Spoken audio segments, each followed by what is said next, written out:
palavra do Senhor, segundo o livro de Coríntios, epístola, né?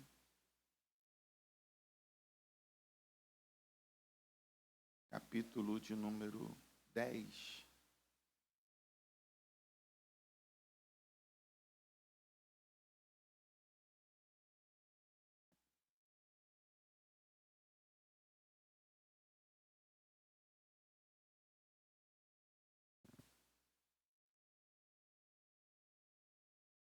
Glória a Deus. 2 Coríntios, capítulo 10, versículo de número 4 e o versículo de número 5.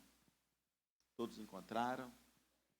Diz assim a palavra do Senhor: porque as armas da nossa milícia não são carnais, mas sim poderosas em Deus, para a destruição das fortalezas, destruindo os conselhos e toda altivez que se levanta contra o conhecimento de Deus, e levando cativo todo entendimento à obediência de Cristo.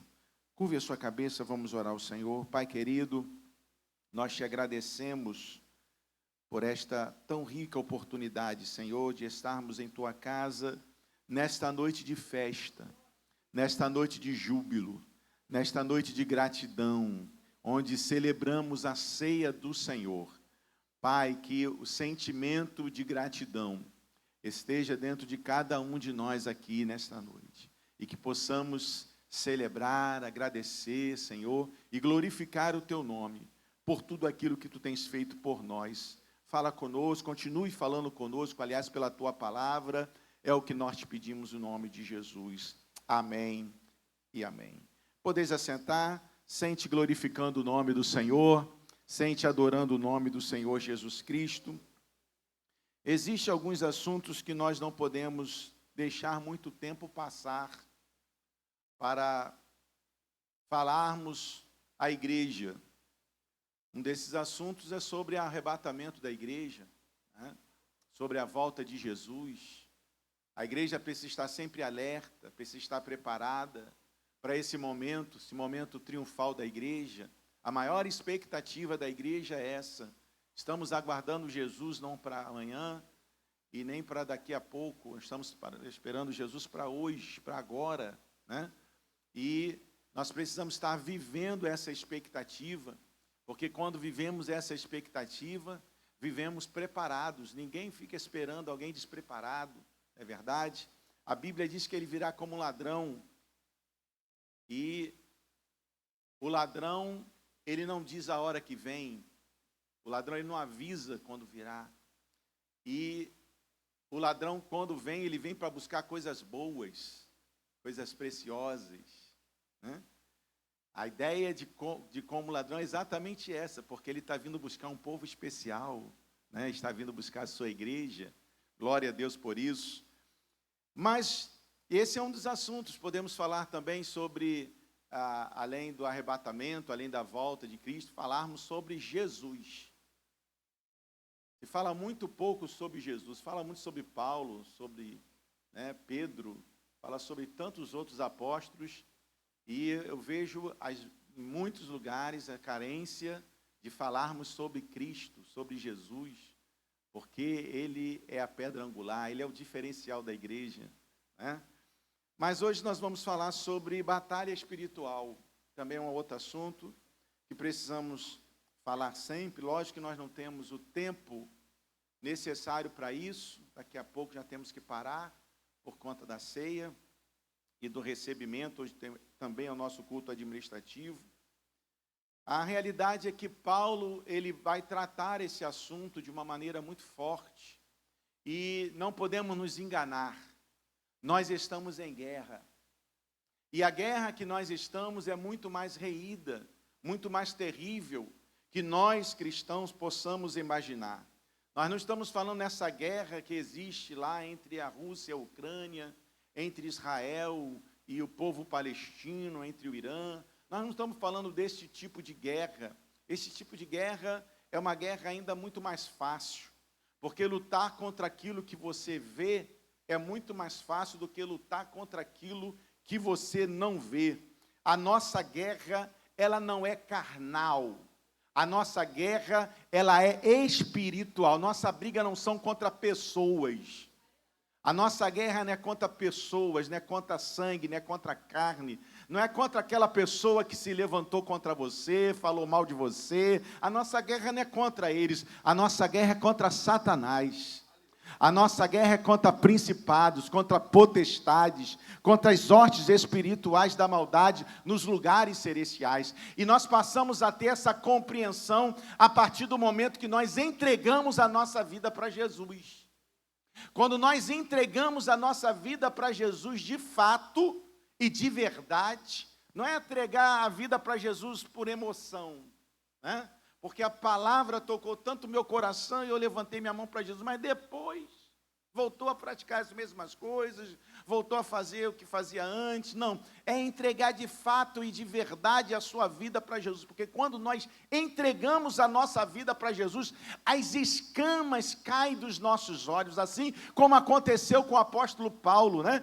A Bíblia diz que Ananias vai até a casa dele e fala: Saulo, aquele Jesus que te encontrou lá no caminho de Damasco, me enviou até você para que você torne a ver. E as escamas caíram dos seus olhos e disse: para que tu seja cheio do Espírito Santo. Então, quando nós entregamos a nossa vida para Jesus, cai uma escama dos nossos olhos, a gente passa a ver de uma maneira diferente, a gente passa a entender de uma maneira diferente qual é o nosso nível de batalha realmente. E nós não podemos baixar este nível, né? Nós não podemos descer este nível, porque as nossas guerras, as nossas batalhas, elas são espirituais, e para se vencer batalhas espirituais, nós precisamos de armas espirituais. Oh, glória a Deus! Nós precisamos de armas espirituais. Por quê? Porque nós lutamos contra uma ordem hierárquica do inferno. Nós lutamos contra principados e potestades, nós lutamos contra príncipe das trevas, nós lutamos contra hostes espirituais, nós lutamos contra entidades malignas, nós lutamos contra os reinos das trevas. É muita frente de batalha, irmãos.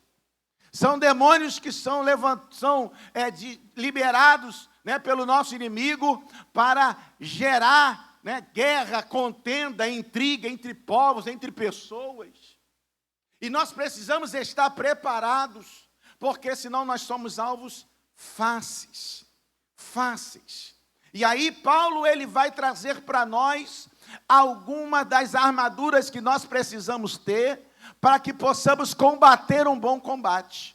Ele vai falar em Efésios, capítulo de número 6, a partir do versículo de número 11. Vistam-se com toda a armadura de Deus, para poderem ficar firmes contra as ciladas do diabo.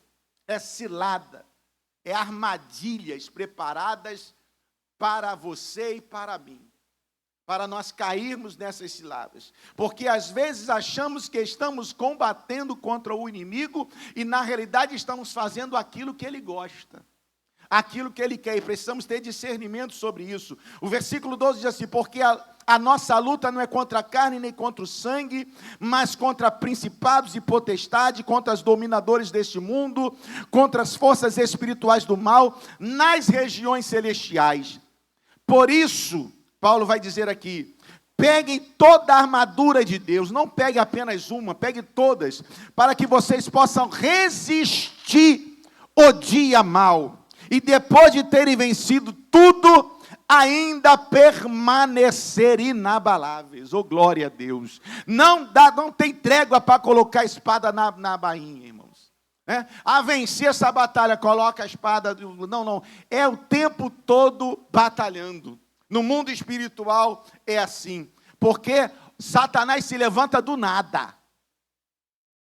Está tudo bem, ele se levanta.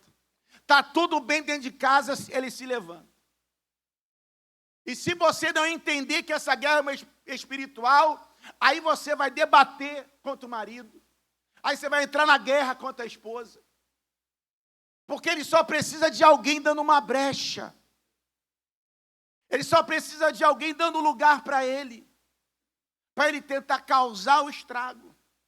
É o soltar o cavalo, né? Tem aquela história do soltar o cavalo. O cavalo só soltou o cavalo. E o cavalo fez o estrago todinho.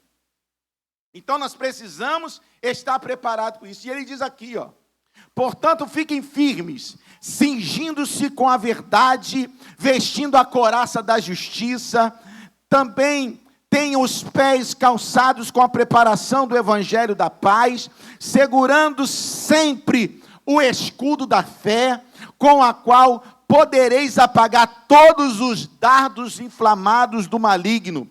Use também o capacete da salvação e a espada do Espírito, que é a palavra de Deus. E esse texto de Efésios capítulo 6, ele termina dizendo assim, ó: orando em todo o tempo.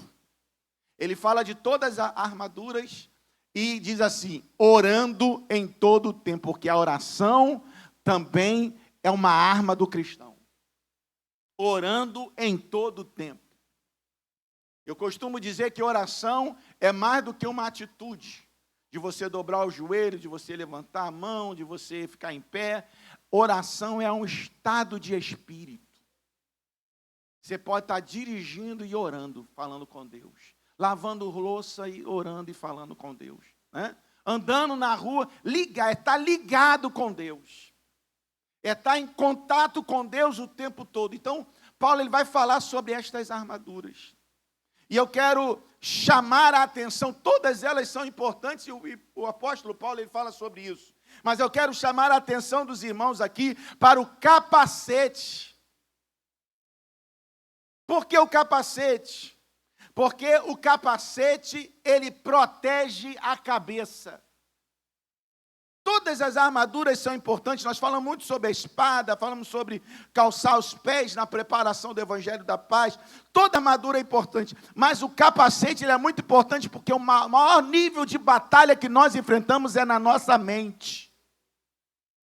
É na nossa mente. É ali que o adversário mais atua. É ali que ele mais investe, porque tudo começa na mente. Você vai pensando para se tornar um ato. E um ato repetido acaba se tornando um hábito. E dali se torna a sua própria natureza. Mas primeiro vai a mensagem do adversário na sua mente. E você precisa estar ligado para repreender essas setas. Porque Satanás, irmãos, como ele é um anjo, ele não tem esse poder de saber o que você está pensando. Ele não é onisciente. O único que é onisciente é o nosso Deus. Ele sim sabe o que você está pensando, o que eu estou pensando, porque ele tem poder, né, de saber o que você pensa. Por isso que nós falamos que existem orações que nós precisamos fazer em espírito, na nossa mente. Porque senão o adversário ouve e você acha que foi Deus que te deu aquilo ali, porque você tinha acabado de orar um dia desse. Mas na realidade foi o adversário que ouviu e enviou para você aquilo ali para te enganar. E nós precisamos estar atentos a isso. Porque esse é o nosso maior campo de batalha, é a nossa mente. E se nós não guardarmos, nós não protegermos a nossa mente, irmãos, o que vai acontecer é que o adversário ele vai fazer o que ele quer. Então, como é proteger a nossa mente? É guardando ela de coisas que não devem. Se naquela época já era terrível a guerra, principalmente na mente, nesse campo de batalha que é a mente, imagine hoje com o advento do celular. Imagine hoje com o advento das televisões, das internet. É o tempo todo, 24 horas, já os nossos filhos permita-me dizer, com 5 meses já estão acessando o celular. 4 meses. Né? A mãe já bota assim, ele está vendo um negocinho colorido ali, para. Já estão viciando as crianças desde pequeno e elas não podem de maneira nenhuma, isso já é comprovado, até os 6 anos ter acesso a um smartphone. Mas nós, porque queremos sossego, porque queremos paz, porque não queremos ter trabalho, né? Nós vamos causando um estrago maior a longo prazo. É isso que vai acontecendo. Nós resolvemos um problema talvez agora para gerar um estrago a longo prazo na vida dos nossos. Por que crianças tão estressadas como o dia de hoje? E um dos resultados de crianças estressadas é exatamente o uso de celular. E por aí vai, eu poderia estar falando muita coisa aqui, mas o tempo não nos permite. Precisamos cuidar da nossa mente. Cuidar da nossa mente é ter tempo para a palavra. Cuidar da nossa mente é ocupá-la com coisas boas. Cuidar da nossa mente é ocupar com coisas de Deus. Irmãos, existem muitas pessoas que já não conseguem mais sentir a presença de Deus nos cultos, porque a mente está tão ocupada com coisas que não deveriam, e aí o Espírito Santo tem dificuldade de trabalhar na vida das pessoas. É de segunda, terça, quarta, quinta, sexta, só comendo aquelas bolotas que saem da internet, que saem da televisão, que saem do seu smartphone, que saem dali, que saem daqui, é isso e aquilo outro. E quando chega na igreja, sinta a presença de Deus, não consegue. Porque às vezes até dentro da casa de Deus, não consegue ficar sem ver um aparelho celular. Deus está falando na hora da palavra, a mensagem está sendo liberada. Antigamente, o adversário incomodava a pessoa se levantava e ia lá para fora beber água, ia para o banheiro, ficava conversando. Hoje já nem precisa mais disso, porque fica só no celular. Aí tira a atenção. Por que Deus não me dá vitória? Porque eu não vejo as coisas acontecendo? Porque a minha vida está assim?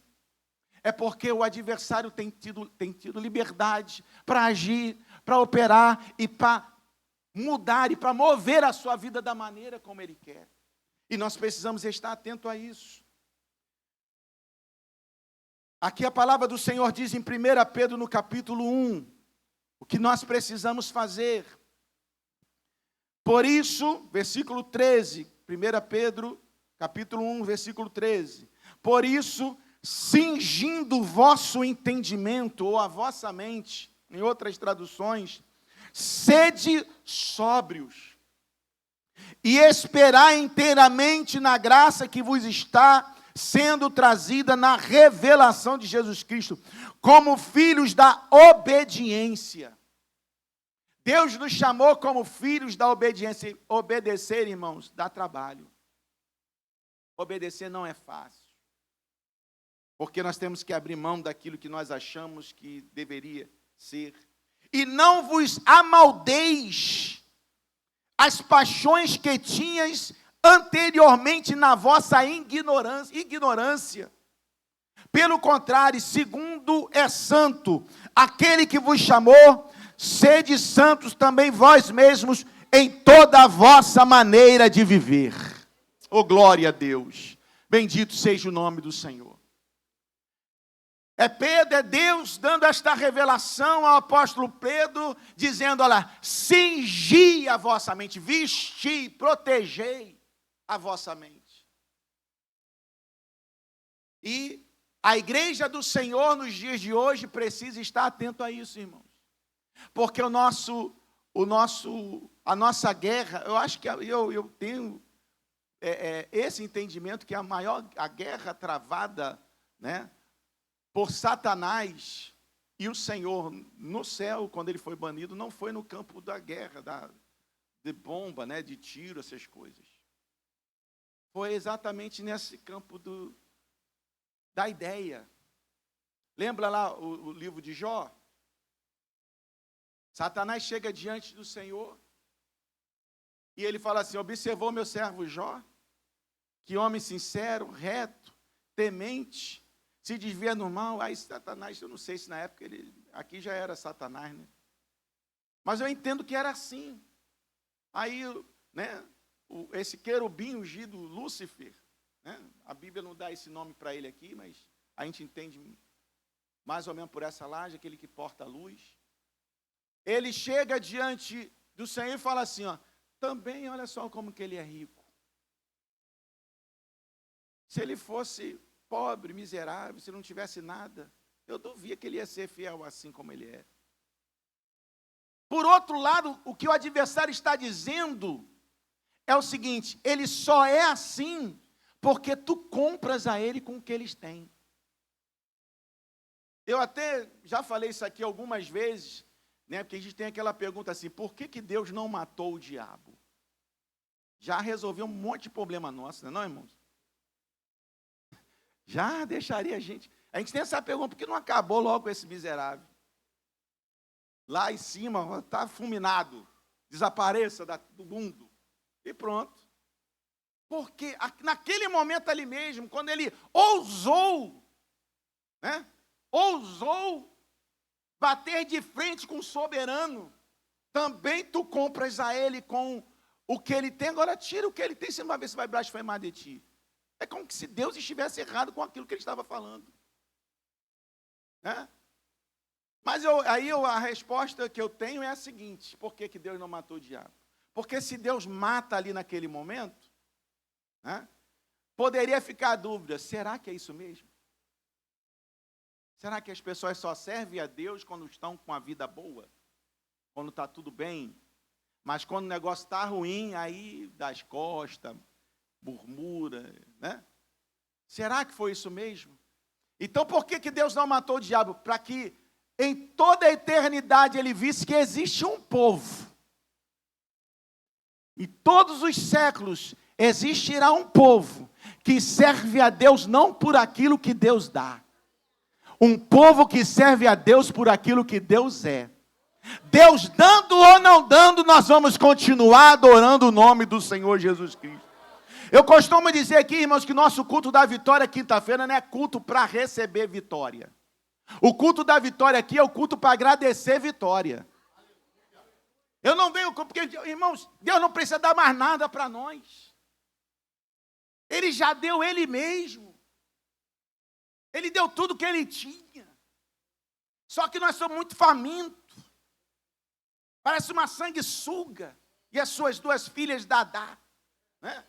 A gente dá. E quer mais. Aí acaba comprar uma televisão que ela já lê o suficiente, é que a outra. Aí a gente já entra na lista da campanha.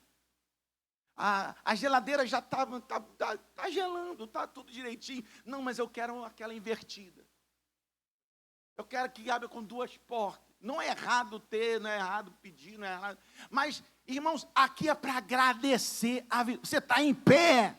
Você está com vida, você está andando, é culto da vitória para você agradecer. Senhor, muito obrigado, porque eu estou nesse culto de gratidão, culto de adoração. É isso que Satanás não suporta, é isso que Satanás não suporta. Oh, glória a Deus. Então precisamos cingir as nossas mentes. O diabo, irmãos, no nível de batalha, nós precisamos entender que ele é um ser descaracterizado. O diabo, ele perdeu as suas características. Ezequiel, capítulo de número 28, diz assim: Filho do homem, versículo 12, levanta uma lamentação contra o rei de Tiro e diz: assim diz o Senhor, tu és, o sinete da perfeição, o selo da perfeição. Olha o que a Bíblia vai falar sobre ele. Tu és o carimbo, a chancela da perfeição. Cheio de sabedoria e formosura. Estavas no Éden, jardim de Deus, de todas as pedras preciosas te cobrias. Ó. E o sárdio, o topázio, o diamante, o berilo, o ônix, o jaspe, safira, carbúnculo. Nem sabia que isso aqui era coisa preciosa, carbúnculo. Esmeralda de ouro. Se fizeram os engastes e os ornamentos no dia em que foste criado.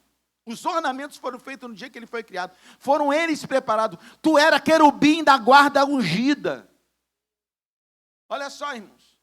Tu era querubins da guarda ungida e te estabeleci. Tu permanecias no monte santo de Deus. No brilho das pedras tu andavas.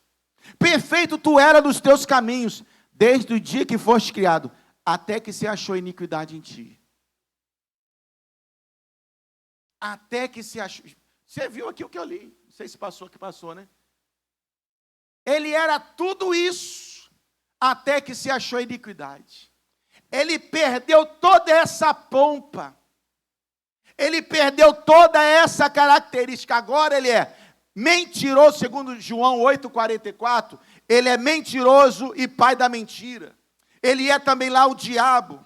Em 2 Coríntios capítulo 6, versículo 15, ele é Belial, ele é dragão, agora ele é maligno, é príncipe das trevas, é Deus desse século, é capiroto, e o Ronaldo deve saber mais uns 30 nomes dele que agora ele já recebeu. Ele é tudo, ele perdeu as características dele, irmãos. Perdeu. Agora ele não tem mais características boas, só ruins. E qual é a missão de Satanás nos dias de hoje? Se é guerra espiritual, é te descaracterizar também. É fazer com que você perca a sua identidade. É fazer com que você também se torne um mentirosa, um mentiroso, um beberrão, um viciado. Esse é o objetivo do diabo, irmãos. É te desconstruir aquilo que Deus te fez. Fazer de você uma prostituta. Um prostituto. Alguém que não se domina mais, porque a mente já foi ocupada pelo diabo. E quando o diabo ocupa a mente, irmãos, ele sabe, através dos atos que nós praticamos, através das nossas condutas, através das nossas formas de falar, através da nossa forma de agir, os lugares para onde vamos, Satanás fala assim, ó, está no meu caminho, está recebendo, a mensagem está fazendo efeito. Mas quando você muda isso, né, o nome do Senhor é glorificado. O nome do Senhor quer guerrear contra o adversário, é exaltar o nome do Senhor Jesus. É glorificar o nome. Irmãos, o diabo gosta de ser entrevistado. Uma vez eu estava numa rádio, muitos anos isso, né? Muitos anos isso. Aí o irmão que estava na rádio, ao vivo, numa igreja, Satanás, você gosta da igreja tal? Aí ele, gosto. Por quê? Porque a igreja faz a minha vontade. Você gosta da igreja batista, gosta da Assembleia de Deus? Gosto. Aí quando ele falou a dele, o diabo falou, gosto. Aí ele falou, não, estou falando é da igreja tal. Não vou citar o nome aqui da igreja, né? É uma igreja muito... Aí, eu estou falando da igreja, não, dessa aí eu não gosto não. Que essa daí... Irmãos, o adversário, ele gosta disso, dessas brincadeiras. Quer ver o inimigo furioso? É quando você tira a atenção para ele e dá a tua atenção para Deus. Quando a tua atenção é voltada para o Senhor, para a glorificação do nome dele. Então, o objetivo dele é esse. É te tornar uma pessoa descaracterizada. Segundo, já era para ter parado já. Vou falar só essa aqui. Segundo, o diabo, ele gosta de chamar a atenção para si. Existem pessoas assim, irmãos. E isso é um perigo. Por quê? Porque Satanás, ele estava em lugar de destaque. Satanás gosta de pessoas que estão em lugar de destaque. E eu falo isso com temor e tremor para os pastores aqui presentes, os obreiros, líderes. Satanás gosta de pessoas com lugar de destaque. Porque não é só tirar a atenção de Deus, é colocar a atenção dele para todos nós.